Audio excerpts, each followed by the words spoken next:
Well, often we're telling you about, really fun events in the area, things to do, maybe pets you can adopt. Yeah. But we got to give you a fair warning because we love you and we want to look out for the community. So maybe you've heard on the news this talk about card skimmers. Yikes. Yeah. Scary. It's definitely scary, yeah. So to kind of hopefully calm some nerves, but also prepare you for what you could expect, we have one of our best friends in the house. We have Master Corporal Lewis Briggs with Delaware State Police. Thanks for being here. Good morning. Good morning. Yeah, we love having you. Yeah, it's always fun. But today we're talking something a little more serious, with card skimmers. Yes. Just talk to us a little bit about what's recently been going on, why this is kind of the talk of the community. Well, over last weekend, several card skimmers were located at different Wawa locations throughout the county. 4 of them were in state police jurisdiction, and we are leading those investigations.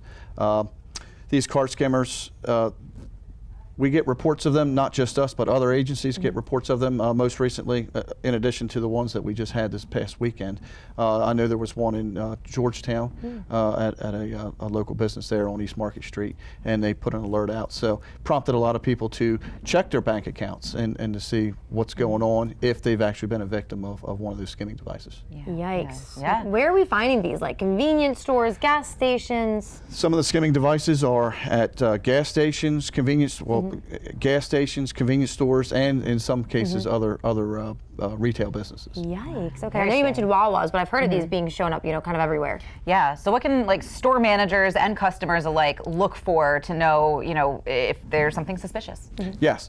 So what we ask or encourage people to do is to check for a camera as it could record the PIN on one of the self-checkout kiosks.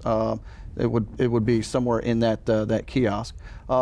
The tap to pay is probably the safest usage because you're not inserting the card into the device, and there's really no chance for it to pick up that information. Something else that I do, and I know quite a few others that do it, is when you're getting gas, and before you put your card into the slot at the gas pump, you just grab a hold of the device and shake it and just check it and see if it moves, it wiggles.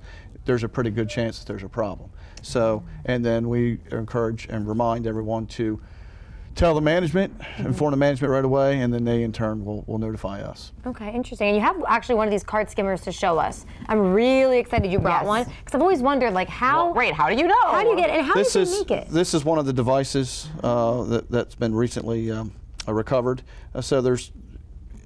It fits over top of the kiosk or one of the punch pads, and so as far as the technology that the suspects are using, I can't speak to that because it's all still trying to be figured out. Sure. But and how they're getting them onto the devices themselves. That's interesting too, because I know you can't really answer this, but I've always wondered, how do you get one on, maybe like we said, at a gas station or something like that when there's people around?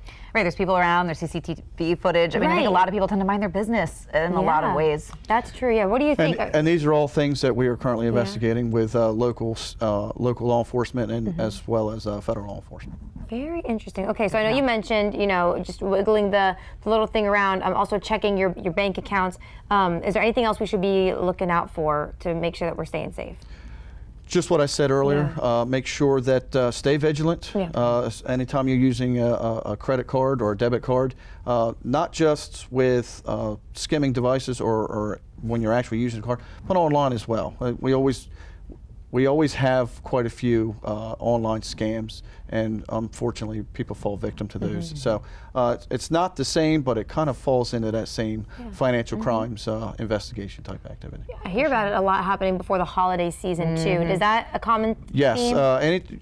Yes, because people they're buying more, getting ready for the holidays. So you're using a card online, you're using a card at a retail store. So, yes. Interesting. Okay, well, thank you for bringing that in and showing us. I think that was so cool. Yeah, I think reminding that tap to pay is actually the safer option is a good reminder, too. Definitely. Could you kind of hold it up one more time and just show the people? So, look, I just want to show you how close this is. I'm going to have you hold it up to that camera right there. There we go. That looks just like what you would just put your PIN on at the gas station. Okay, so jiggle it. Don't be afraid to look weird, you know, in public. I do it all the time. I'm like shaking that thing at the gas station. You'd rather look a little weird than have your information stolen. Exactly. So. Well, thank you so much, Master Corporal Briggs, for coming in and talking about this and for bringing that. That's really interesting. Thank you for having me. Of course. And thank you, too, for the investigations you guys are doing. Do not let anyone take your hard-earned money. It belongs to you. But coming up, we are going to talk a little bit about giving back to the community. Yes, some positive stuff when we return.